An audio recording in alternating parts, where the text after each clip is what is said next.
আমি তোমাকে অনেকবার চেয়েছি, কিন্তু কখনো চাই শব্দটা বলার সাহস পাইনি। তোমার হাসিতে হারিয়ে যাই বারংবার, তোমার নিঃশ্বাসে জীবনের মানে খুঁজে পাই, আর প্রতিদিন তোমাকে ভাবার মধ্যেই পূর্ণতা পাই। হ্যালো বন্ধুরা, আমি রোকসানা, আর তোমরা আছো তোমাদের ভালোবাসার গল্পের ঠিকানা রোকসানাস লাইফ ক্যানভাসে। আজ আমি পাঠ করব সালমা চৌধুরীর লেখা আমৃত্যু ভালোবাসি তোকে উপন্যাসের ৭১তম পর্ব। তাহলে আর দেরি না করে চলো শুরু করা যাক আজকের ভালোবাসার গল্প। পর্ব নাম্বার ৭১। আলী আহমদ খান নিজের কাজ শেষ করে বাসে ফিরে মোজাম্মেল খানকে ডেকেছেন। মোজাম্মেল খান আসতেই জিজ্ঞেস করলেন, ওনারা আসছিলেন? না ভাইজান। আসেননি কেন? সঠিক জানি না, তবে বলেছেন ছেলের অন্য মেয়েকে পছন্দ।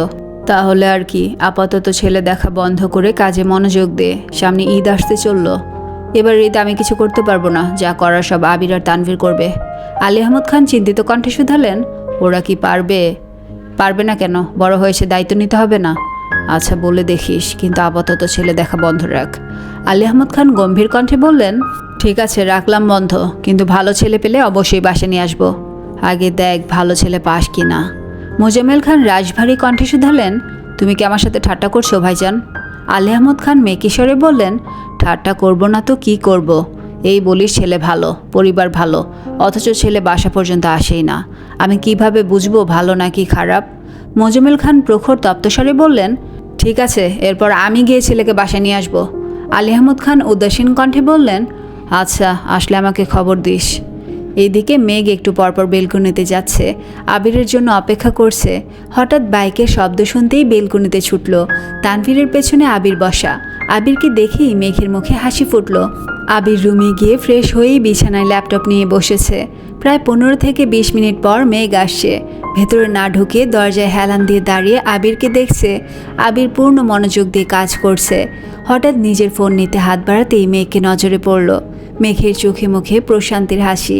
আবেশিত দৃষ্টিতে আবিরকে দেখছে। আবির মেঘকে আপাতমস্তক দেখে উষ্ণ স্বরে বলল, কি ব্যাপার ম্যাম, বাহিরে দাঁড়িয়ে আছেন কেন? রুমে আসার জন্য কি আপনাকে আলাদাভাবে আমন্ত্রণ জানাতে হবে? মেঘ মুচকি হাসল। উত্তর না দিয়ে উল্টো প্রশ্ন করল, আজকের ছেলেটা কেমন ছিল?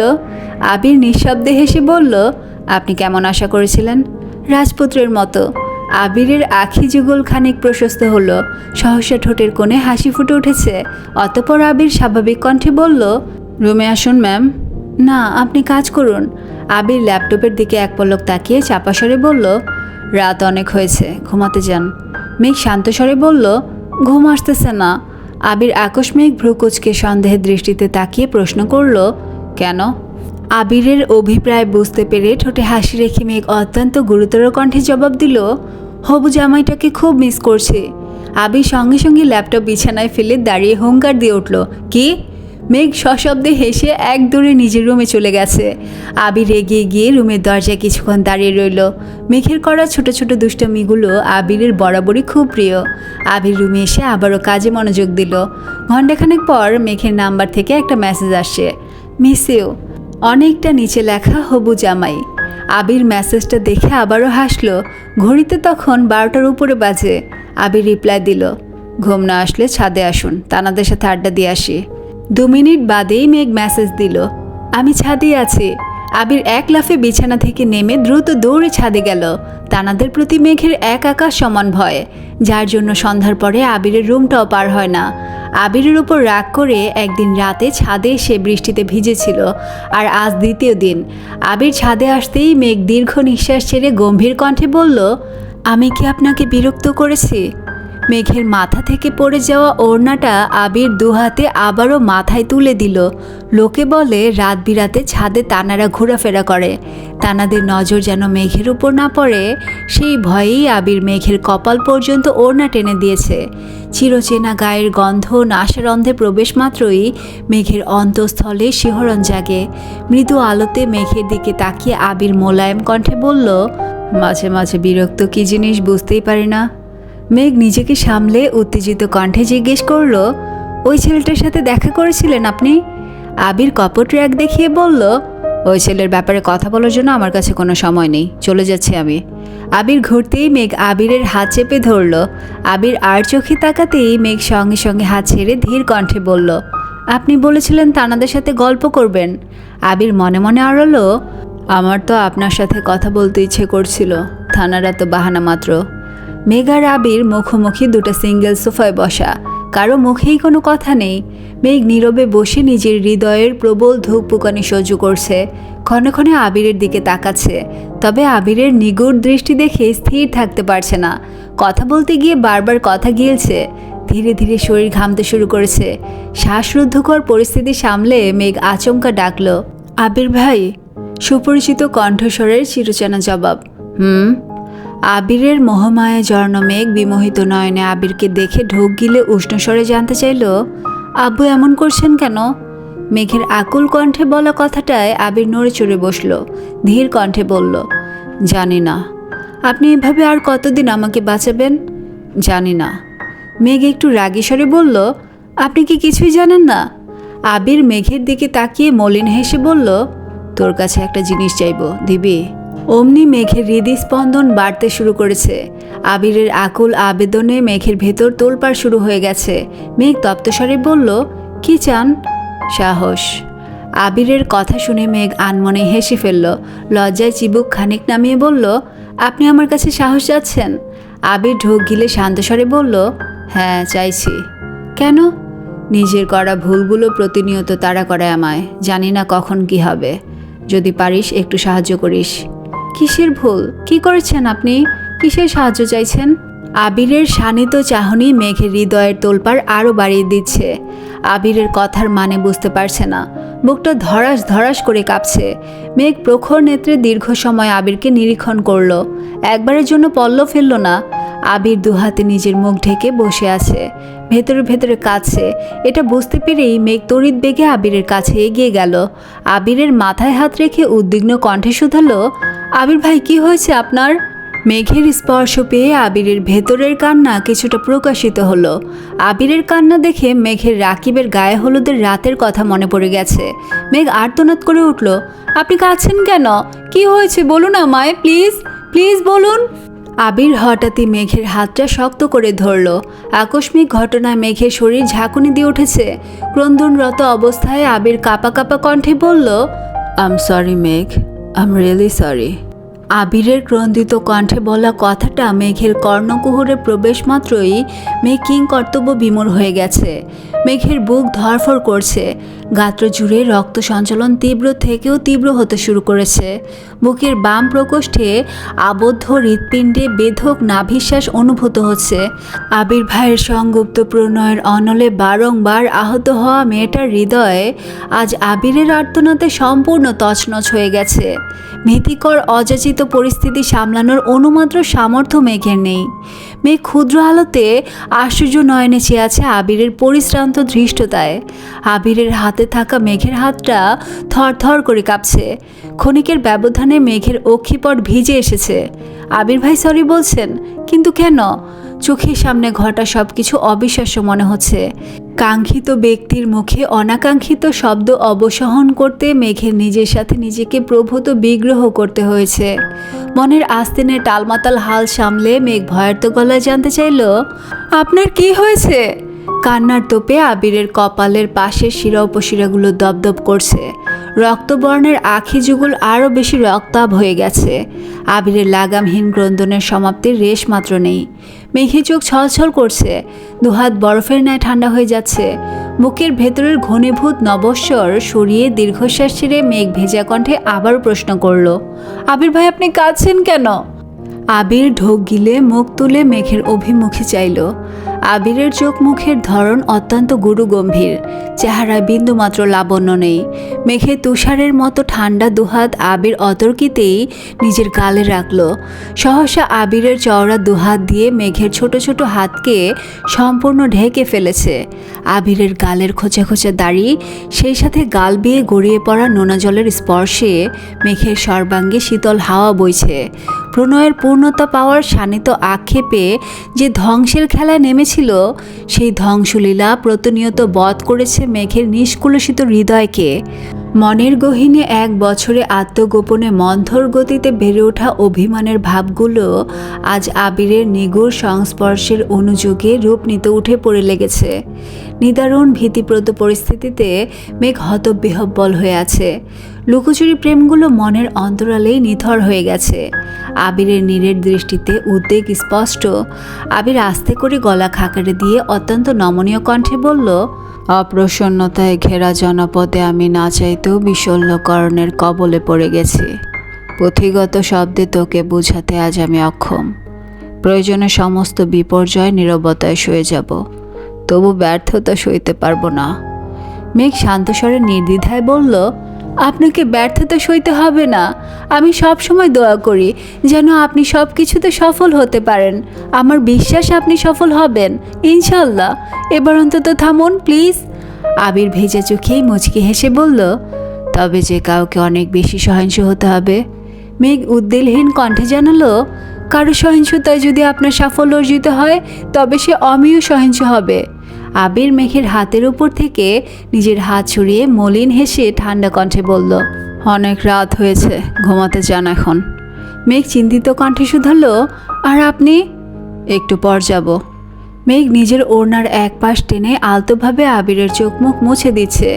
আবির চোখ বন্ধ করে মেঘের স্নিগ্ধতা অনুভব করছে। এতক্ষণ কান্নার কারণে বুঝতে না পারলেও এখন মেঘের গায়ের গন্ধে আবির মত্ত হয়ে যাচ্ছে। মায়াবতীকে ছুতে যাওয়ার উন্মাদনা আঁকড়ে ধরেছে আবিরকে। হৃদয়ের ক্ষত প্রতিহত করার ক্ষমতা আবিরের থাকলেও মেঘের প্রতি অগাধ অনুরক্তি লুকিয়ে রাখার সামর্থ্য আবিরের নেই। মেঘের অনাবশ্যক যত্নে আবিরের বুকে অদ্ভুত শিহরণ জাগছে। আবিরের মনে মেঘকে নিয়ে সর্বদাই সংশয় কাজ করে। মেঘ যেদিন আবিরের চোখে চোখ রেখে আবিরের অনুভূতি জানতে চাইবে, সেদিনই আবিরের সব কিছু ছাড়খাড় হয়ে যাবে।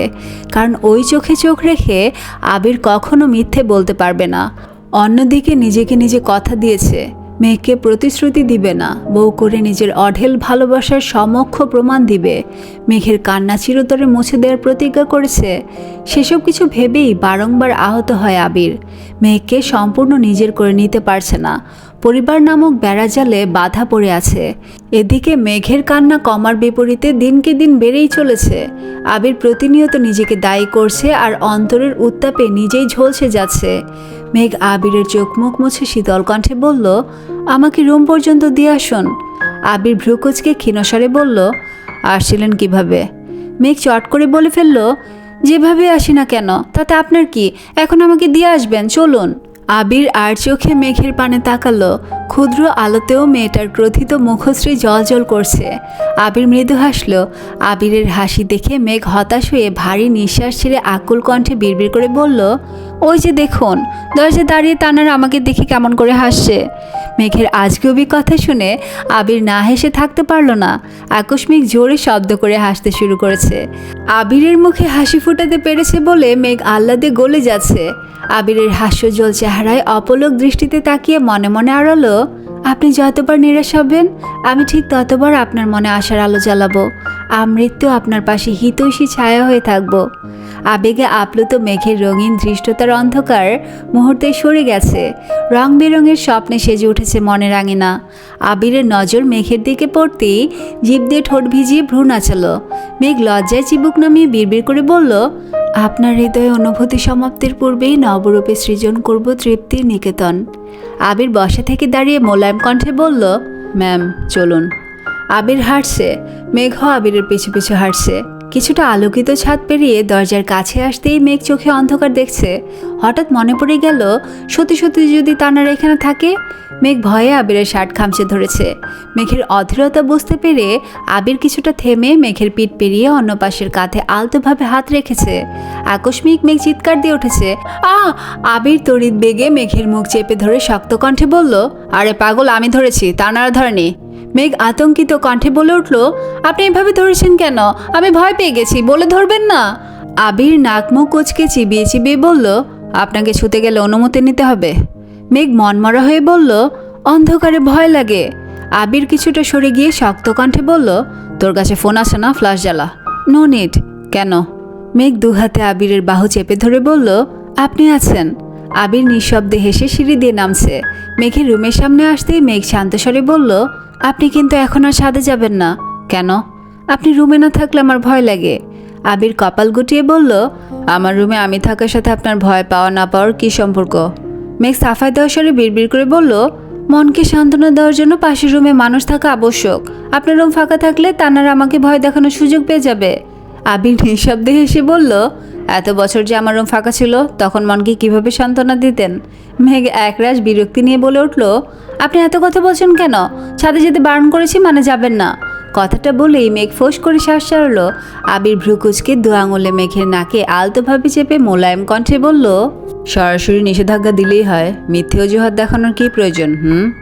মেঘ সঙ্গে সঙ্গে মাথা নিচু করে ফেলেছে। আবির স্বাভাবিক কণ্ঠে বলল, ঘুমান আপনি, আমিও ঘুমাতে যাচ্ছি। মেঘ ঘাড় কাত করে সম্মতি দিল। সময় চলছে নিজস্ব গতিতে। আরও একটা ঈদ কেটে গেছে। মোজাম্মেল খানের কথা মতো এবার সব দায়িত্ব আবির আর তানভীর একাই সামলিয়েছে। গত ঈদে মেঘ শুধু আবির তানভীরকে পাঞ্জাবি দিলেও এই ঈদে সবার জন্য পাঞ্জাবি ডিজাইন করেছে। আর পাঞ্জাবিগুলো মোজাম্মেল খান নিজে গিয়ে পছন্দ করে নিয়ে আসছিলেন। মেঘের পরীক্ষার জন্য আপাতত বিয়ের ব্যাপারে মোজাম্মেল খান কোনো কথাবার্তা বলছেন না। তাই আবির আর তানভীর দুজনেই বেশ নিশ্চিন্ত। বাসা সবাই নিজেদের মতো বেশ শান্তিতে আছে। ইকবাল খান মাঝে মাঝে আবিরের রুমে গিয়ে আবিরকে আলাদাভাবে বুঝিয়ে আসেন। আবিরের সাথে মেঘের সম্পর্কও আগের থেকে বেশ ভালো হয়েছে। দুজনের মধ্যে ছোটোখাটো খুনসুটি সর্বক্ষণ লেগেই থাকে। একে অপরকে ভালোবাসে। দুজনের ভালোবাসা উপলব্ধি করতে পারে। তবুও মুখ ফুটে কেউ কাউকে ভালোবাসি বলতে পারে না।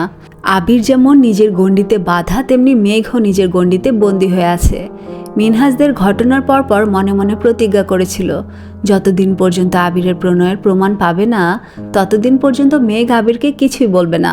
ধীরে ধীরে মিনহাজদের সাথেও মেঘের সম্পর্ক কিছুটা উন্নত হয়েছে।